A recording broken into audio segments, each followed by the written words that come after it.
큰 은혜가 여러분 속에 임하시기를 주님의 이름으로 축원합니다. 아멘.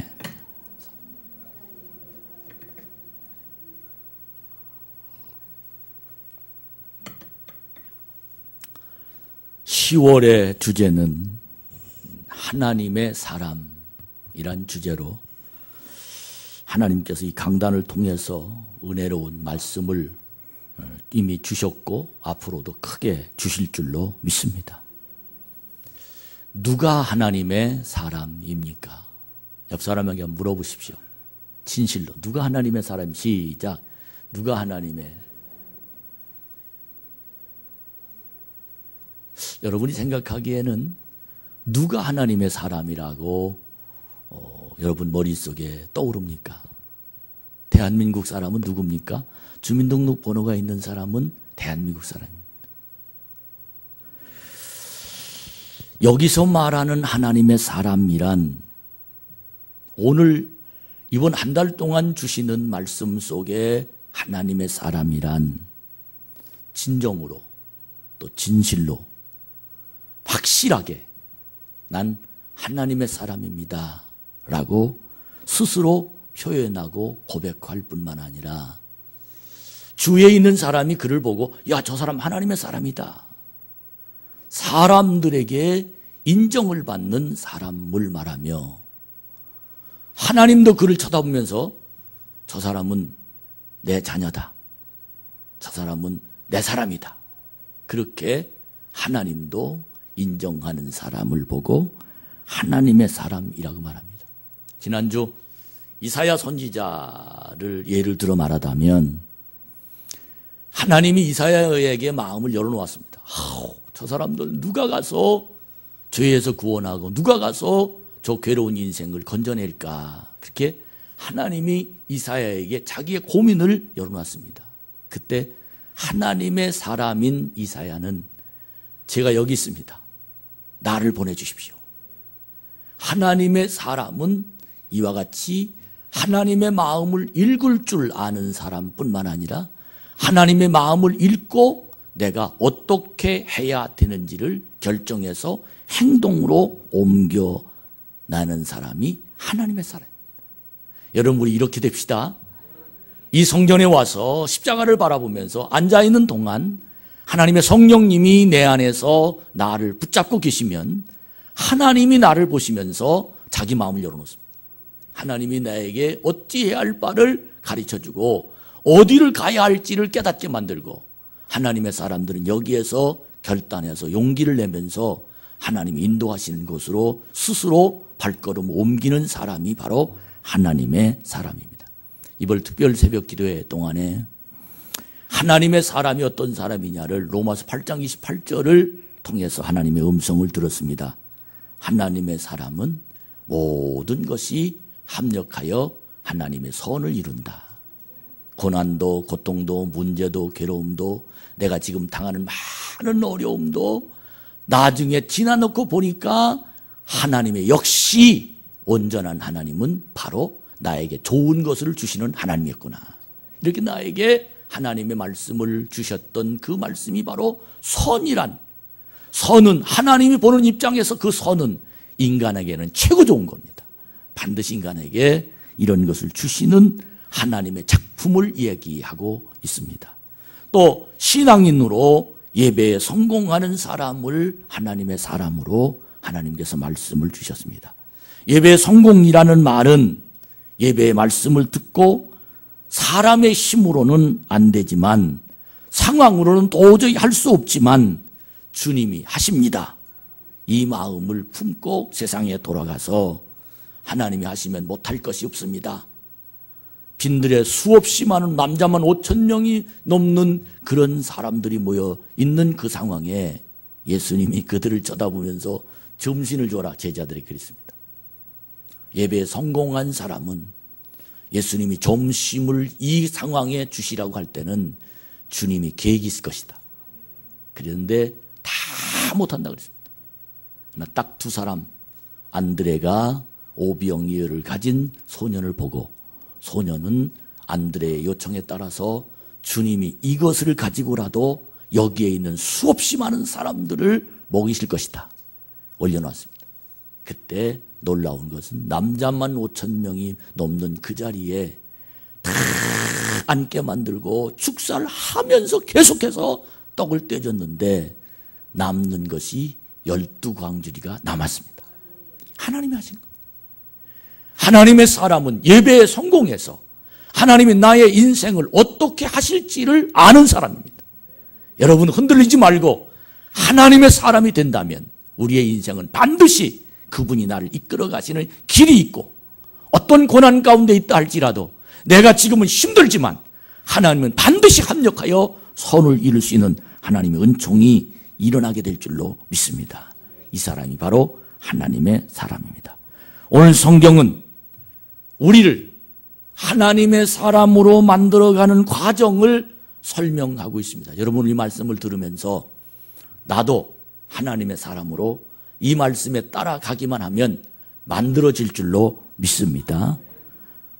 오늘 성경을 요한복음 11장 2절 말씀을 먼저 우리가 읽어보면 이 마리아는 향유를 주께 붓고 머리털로 주의 발을 닦던 자요 병든 나사로는 그의 오라비니라 라고 말합니다. 이 말은 무슨 말이냐 하면 여기 지금 나사로가 병들었습니다. 나중에 쭉 읽어보면 알지만 죽었습니다. 참 너무 안타까운 그런 상황입니다. 근데 왜 마리아에 대해서 여기에서 표명하고 표현하고 있느냐 하면 이와 같이 이 마리아의 가정 마르다고 나사로 이 삼남매의 가정을 예수님이 너무 사랑하고 또 이 마리아에는 예수님께 얼만큼 예수님을 사랑하는 그런 가정이었는지를 분명하게 기록한 이야기를 예수님이 이런 가정, 마리아의 가정에 이런 일들이 생겼다라고 분명하게 예수님이 표현된 내용임을 이 성경은 우리에게 가르쳐주고 있습니다. 그런데 이 오라비가 죽을 병에 걸려 있어 너무 지치고 힘들어서 마지막으로 죽게 되었는데도 예수님은 그 전가를 들어서 신방 요청을 했는데도 안 가십니다. 그리고 예수님이 하신 말씀이 뭐라고 하냐면 따라합시다. 이 병은 죽을 병이 아니다. 예수님이 아셨습니다. 근데 마르다와 마리아는 죽을 병으로 봤습니다. 예수님 빨리 오셔야 됩니다. 우리 오라버니가 죽습니다. 지금 죽어갑니다. 꼴딱꼴딱합니다. 지금 다 죽어가고 있습니다. 우리가 얼마만 있으면 이 오라버니는 죽어나 자빠집니다. 근데 예수님은 확신이 있었습니다. 이 병은 죽을 병이 아니라 하나님의 영광을 위해서 이뤄진 일이니라. 그렇게 예수님은 규정을 짓고 예수님이 그 신방 요청을 듣고도 안 가셨습니다. 여러분 같으면 어떻겠습니까? 지금 다 죽어 예수님과 너무 좋은 사이였습니다. 주님이 오시면 분명히 뭔가 되리라고 믿었습니다. 요한복음 11장 5절부터 한번 읽어봅시다. 7절까지 말씀을 읽어보면 예수께서 마르다와 그 동생과 나사로를 사랑하시더니 6절에 나사로가 병들었다함을 들으시고 그 계시던 곳에 이틀을 더 유하시고 7절에 그 후에 제자들에게 이르시되 유대로 다시 가자 하니 이틀을 더 있고요. 그리고는 돌아갔습니다. 이러니 마르다와 마리아가 화가 났습니다. 실망했습니다. 아니 예수님 나를 그렇게 사랑했는데 왜 이 지경에 오시지 아니하고 이틀 동안 더 계시다가 그리고 돌아오십니까? 어느 분과 대화를 나누다가 그분이 중풍이 들었습니다. 근데 그분이 하시는 말씀이 내가 이렇게 중풍을 안 맞았으면 하나님을 만나지 못했을 겁니다. 하나님이 중풍 때문에 나를 부르셨어요. 참 너무 감사해요.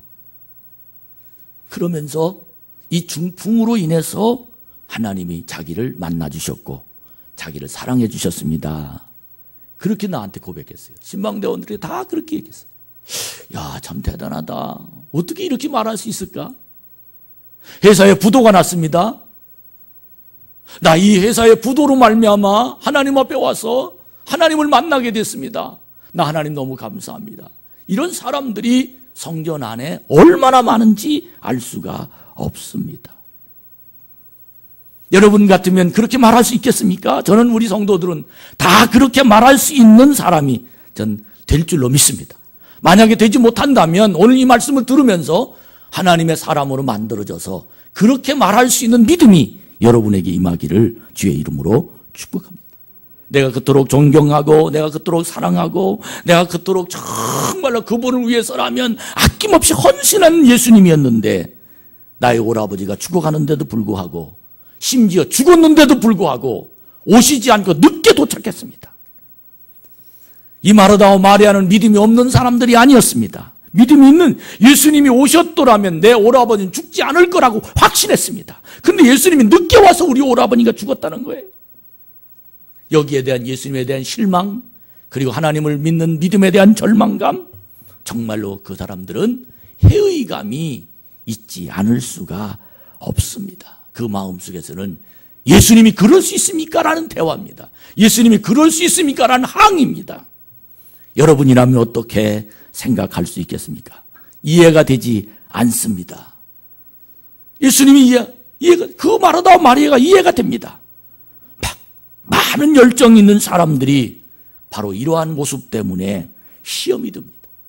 내가 하나님을 믿었는데, 내가 그렇게 열심히 기도했는데, 내가 우리 교회에서 열정적으로 내가 어떤 일을 했는데, 난 모든 걸 다 주님께 바쳤는데 내가 이렇게 어려움이 있을 수 있습니까? 교회에서 나에게 이런 문제가 있을게 할 수 있습니까? 라는 그런 마음 때문에 그는 참 괴로워서 견딜 수 없는 상황에 빠져 있을 수 있는 환경이 교회에서 비일비재하게 일어납니다. 사람들에게 믿음의 이 얼마나 높고 낮아 이름이 일어나는지 알 수가 없습니다. 이러한 모습 때문에 교회에서 많은 사람들이 현재의 어려움을 겪게 되는 모습을 우리는 많이 봅니다. 목사가 목회하면서 이러한 모습 때문에 사실은 내 자신도 술렁이며 교회도 술렁이는 결과를 얼마나 많은지 일어나는지 알 수 없습니다. 오늘 아침에 사역자 예배를 드리면서 누가복음 15장의 상황을 설명했습니다. 둘째 아들이 자기 분깃을 가지고 돌아갔습니다. 가서 허랑방탕 다 썼습니다. 그리고 쫄딱망이 왔습니다. 정말로 너무너무 남루해서 너무너무 보기 어려울 정도로 고통당하고 있는 둘째 아들이 돌아왔습니다. 아버지가 얼마나 좋은지, 얼마나 행복한지. 그래서 둘째 아들을 싹 씻기고 옷을 깨끗이 입히고 가락지를 끼고 송아지를 잡아다가 동네 쌀을 다 불러가지고 잔치를 합니다. 그런데 놀라운 건 그 형이, 큰형이 우리 집에 도대체 무슨 일이 일어났습니까? 밖에서 일하다가 자기 집안에 잔치를 하고 사람들이 불러다 놓고 좋은 음식을 먹이고 그리고 풍류를 하면서 노래하고 춤을 추는 그 광경을 보다가 사람들에게 물어봤습니다. 무슨 일이 일어났습니까? 그랬더니 당신 동생 둘째 아들이 돌아왔어. 그래서 당신 아버지가 너무 좋아서 이런 잔치를 베푼 거야. 그랬는데 이 큰아들이 시험 들었어요. 아버지가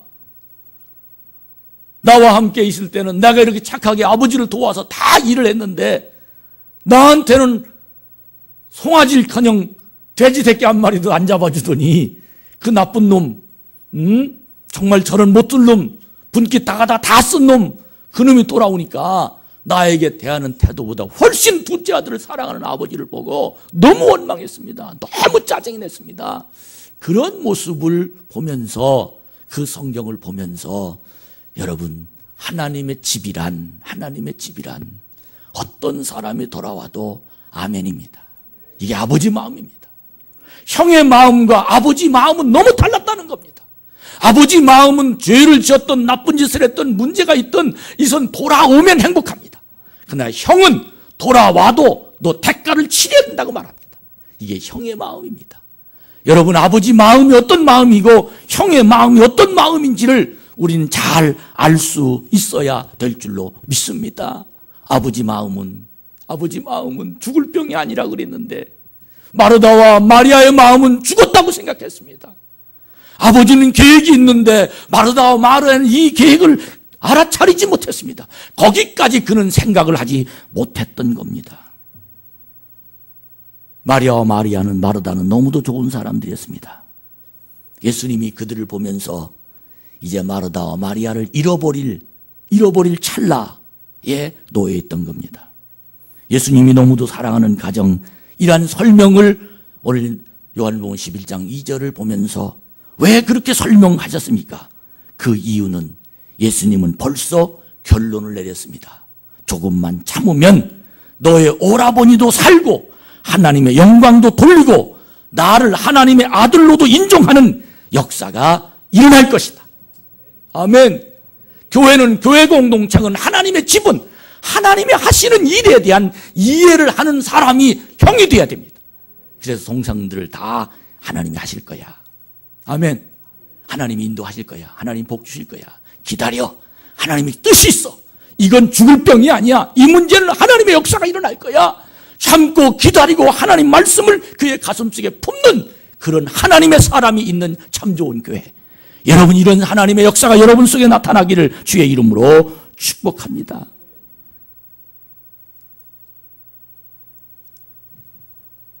예수님이 나사로에게 갔어요. 뭐라고 한지 압니까? 죽었어요. 냄새가 나요.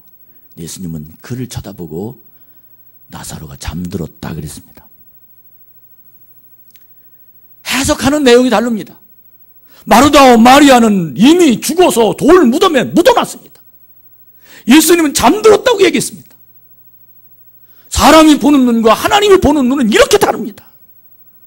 벵겔 주석자는 천국에서는 경건한 자의 죽음을 천국에서 방언으로 얘기하는데 그 방언이 잠들었다 그런답니다.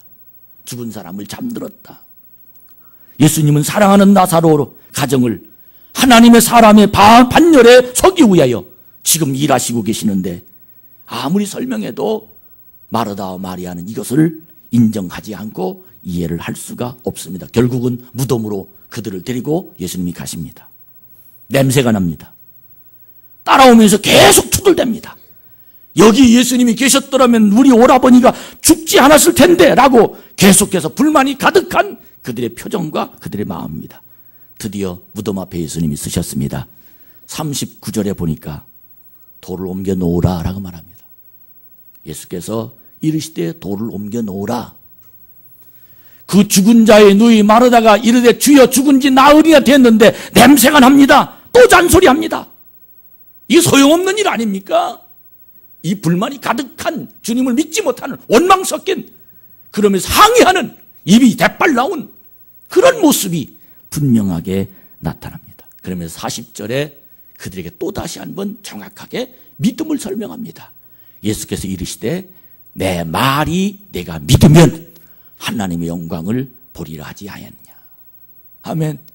내 말을 믿으면 이란 말을 그들은 잃어버렸습니다. 아니, 믿는데도 한계가 있습니다. 죽기 전에 오셨으면 되지 않습니까? 이미 죽었는데 끝났지 않습니까? 죽음이란 아무런 소용없지 않습니까? 주님이 오셔도 아마 살리진 못할 겁니다. 아마 부활 후에 다시 살릴 길은 생각은 있지만 지금은 살아나지 않을 겁니다. 그들의 판단은 거기까지였지만 예수님은 끊임없이 말씀하십니다. 내 말이 내가 믿으면 할렐루야. 내 말이 내가 믿으면, 여러분 지금 내가 판단하고 있는 것은 주님이 판단하고 있는 일에 반밖에 못 미치면서도 자기가 판단하고 있는 일을 완전하다고 생각합니다. 주님은 내 말이 내가 믿으면 하나님의 영광을 보리라 하지 않겠느냐. 여러분은 이 시간 여러분과 제가 하나님의 계획과 작전을 가슴에 품고 하나님을 전폭적으로 신뢰하는 자가 되기를 주의 이름으로 축복합니다. 이 사람들이 누굽니까? 향유를 붓고 머리털로 발을 씻겼던 그 사람들. 마리아는 예수님을 대접하기 위해서 온갖 정성을 다했던 그런 가정인데 그들의 실망과 그들의 믿음의 실패 앞에서는 다 부정적입니다. 자신의 유익과 관련된 일에는 그들은 헤어날 수가 없었기 때문입니다. 다른 가정에서 이런 일이 생겼으면 아마 마르다와 마리아가 적극적으로 그들을 설득했을 겁니다. 괜찮아, 주님이 일하실 거야. 주님은 분명히 믿어. 그렇게 다른 가정에 일이 생기면 그렇게 얘기할 수 있었지만 자기 가정에 이런 일이 생기자 그들은 그렇게 말할 수 없었습니다. 왜? 자기와 유익이 이득과 불열 이런 상황이 있었기 때문입니다. 마르다와 마리아가 그의 믿음이 나사로의 부활을 시키는 조건은 아닙니다. 그래도 끊임없이 그런데도 예수님은 마르다와 마리아를 데리고 무덤 속으로 데리고 가서 설명합니다. 마르다와 마리아의 믿음이 없다고 나사로를 살리지 않는 그런 계획이 그런 건 아니라는 겁니다. 그러면서 끊임없이 마르다와 마리아를 데리고 가서 그에게 설득하고 이해하고 통분이 우시면서 자세히 설명하는 이 예수님의 의도가 있습니다. 그 의도는 무엇이냐면 네 오라버니가 분명히 살 텐데 네가 믿음이 없으면 영적인 눈이 뜨지 못할 것이다.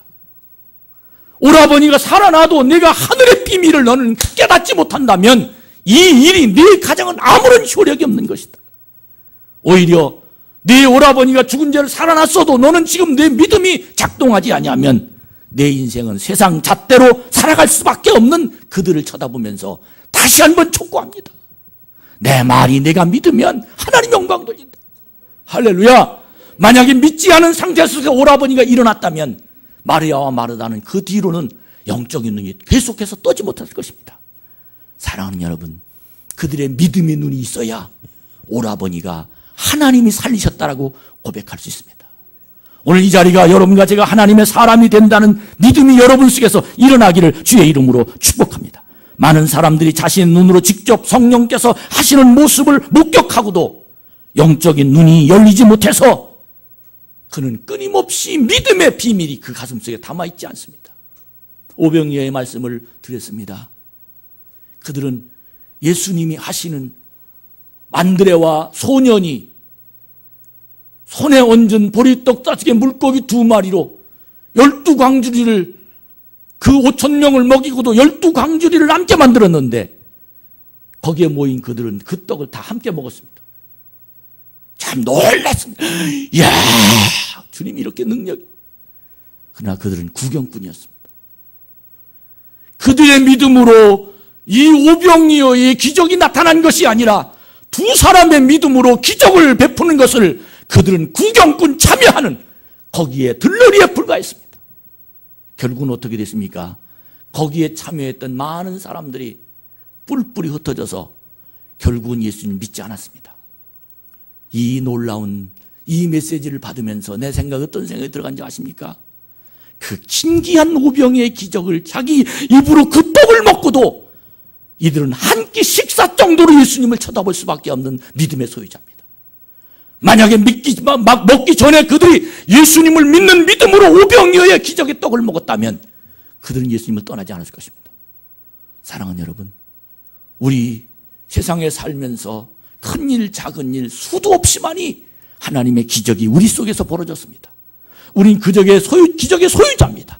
내가 기적을 만났습니다. 그분을 인하여 난 여기까지 왔습니다. 그럼에도 불구하고 영적인 눈이 뜨지 못하면 어리석은 또 하나님의 사람으로 실패하는, 문제가 생기면 또 하나님을 배반하는, 그 속에 더러운 생각이 또 그를 주관하는 그런 안타까운 세상에서 살 수밖에 없습니다. 마르다와 마리아를 우리 예수님은 그렇게 볼 수가 없었습니다. 또 설명합니다. 결국은 39절에 돌을 옮겨 놓으라는 그 이유도 내 손으로 해봐라. 할렐루야. 네가 열어놔라. 내가 더 할 수, 돌을 옮겨 놓지 않아도 예수님이 나사로를 살릴 수 있을 것입니다. 그러나 내가 일을 한번 해봐라. 아멘. 인간이 해야 될 일과 하나님이 한 일 구분지어서 내가 이 일을 하면 영적인 눈이 열릴 것이다. 돌을 옮겨 놓았습니다. 드디어 예수님이 그들을 쳐다보면서 기도하십니다. 그 기도가 어떤 기도입니까?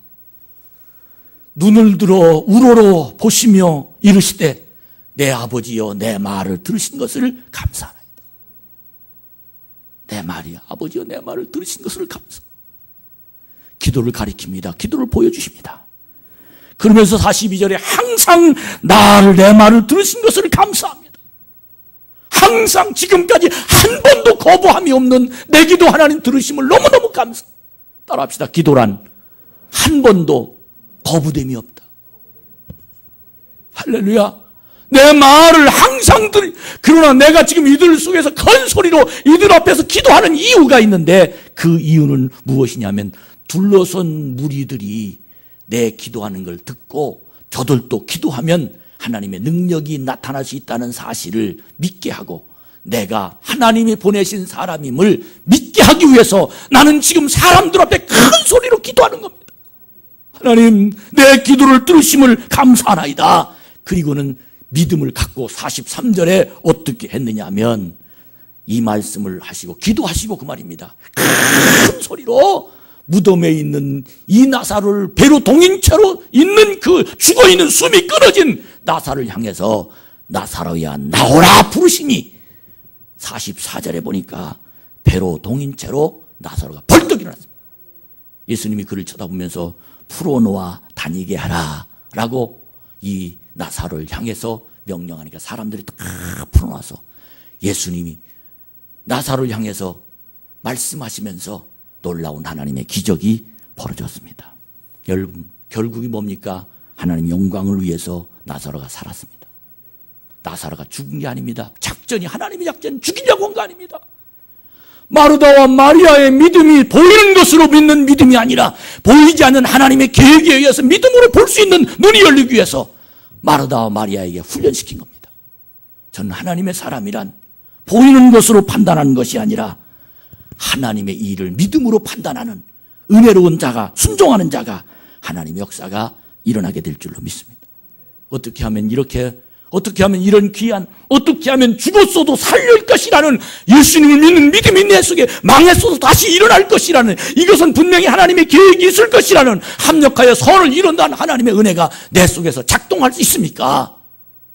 지난번 김찬수 목사님이 오셔서 부흥회를 하면서 업그레이드를 하는 설교를 하셨습니다. 그 설교를 하시면서 신앙이 하나님 앞에 은혜 받는 단계를 조목조목 설명했는데 그 설명을 5가지로 설명해. 첫 번째 단계가 뭐냐면 영접하는 단계가 있어야 된다는 거예요. 죽을 병을 죽었는데도 살 것이다. 하나님 영광. 여기까지 가려면 제일 첫 번째 단계로 영접하는 단계가 내 마음속에서 임해야 된다는 거예요. 토레이 신부가 하나님 나를 좀, 내가 누굽니까 도대체? 여러분 자신이 누군지 아십니까? 나도 나를 잘 모를 때가 많아요. 내가 누굽니까? 자기 자신이 아주 굉장히 똑똑하고 굉장히 훌륭하고 자기 말이 법이고 자기 최고 옳고 자기가 결정한 다 옳고 이렇게 생각하는 사람들이 얼마나 많은지 몰라요. 참 그 사람하고 대화가 안 됩니다. 이 도레이 신부는 하나님 앞에 내가 하나님을 믿어야 될 텐데 나를 모른다는 거예요. 그래서 이 토레이 신부가 하나님께 기도하는데 제일 첫 번째, 하나님 나 좀, 내가 누군지 좀 가르쳐 주십시오. 얼마나 기도를 열심히 했더니 토레이 신부 앞에 하나님이 딱 나타났습니다. 거룩한 그분이 딱 나타났습니다. 그분이 자기 앞에 딱 나타나고 나니까 도저히 자기 자신이 얼굴을 들고 다닐 수가 없더라는 거예요. 하나님이 자기에게 딱 나타나니까 자기 자신의 더러운 죄, 더러운 과거, 더러운 인생, 더러운 정말 창피하고 부끄러워서 하나님이 자기 앞에 나타나니까 내가 이렇게 나쁜 놈입니까?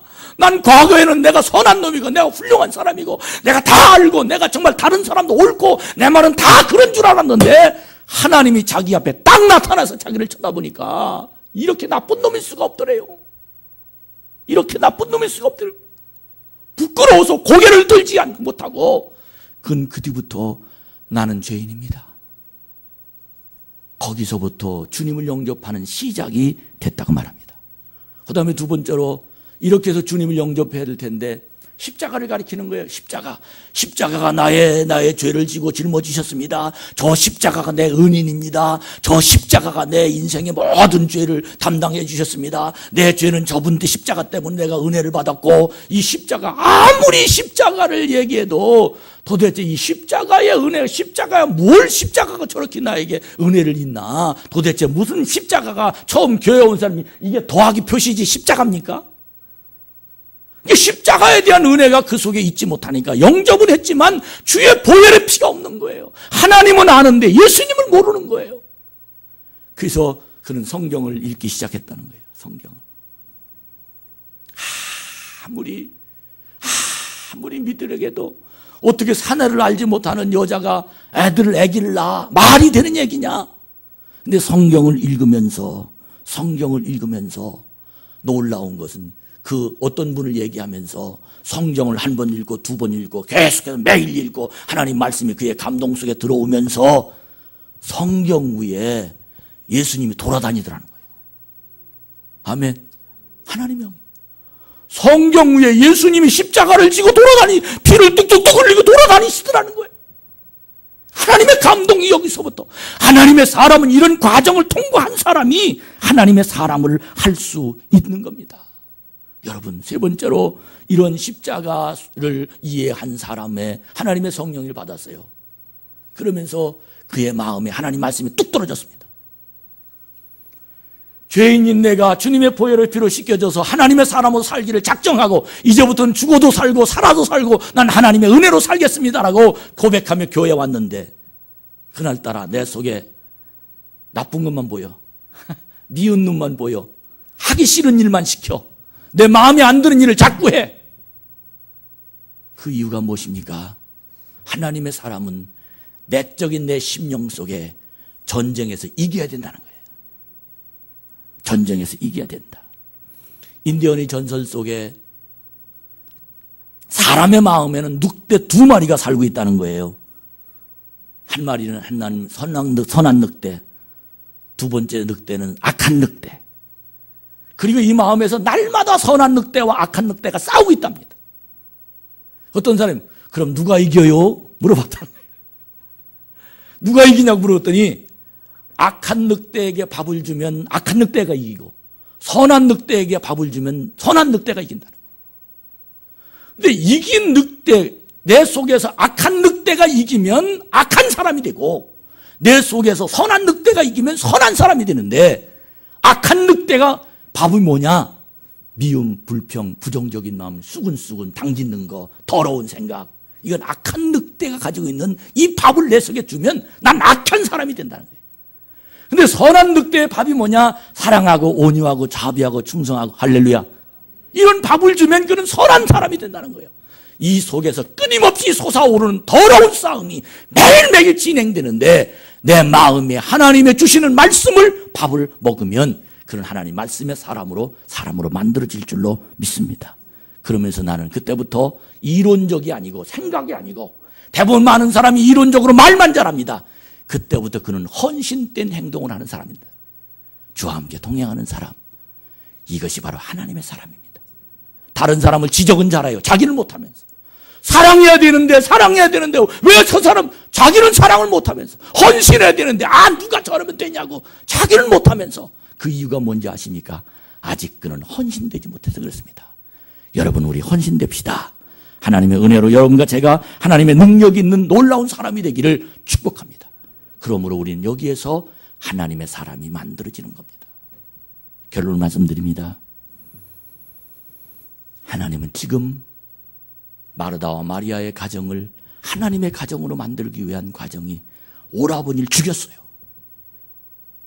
오라버니가 죽었어요. 이걸 보고 있는 상황에 모든 사람 믿었던 믿음도 다 떨어졌습니다. 근데 예수님은 그의 가정을 어떻게든지 하나님의 가족으로 만들기 위해서 끊임없이 데리고 다니면서 설득합니다. 돌을 옮겨 놓으라. 그는 그 말에 결국은 순종해서 죽은 나사로가 살고 올바른 하나님의 축복된 가정이 된 줄로 믿습니다. 그 가정의 결과가 요한복음 12장 1절부터 7절까지 말씀을 보면 어떤 말씀이 기록됐습니까? 6월절 엿새 전에 예수께서 베다니에 이르시니 이곳은 예수께 죽은 자 가운데 살리신 나사로가 있는 곳이라. 거기서 예수를 위해 잔치할새 마르다는 일을 하고 나사로는 예수와 함께 앉은 자 중에 있더라. 마리아는 지극히 비싼 향유고 순전한 나도 한 근을 가져다가 예수의 발에 붓고 자기 머리털로 그의 발을 닦으니 향유 냄새가 가득하더라.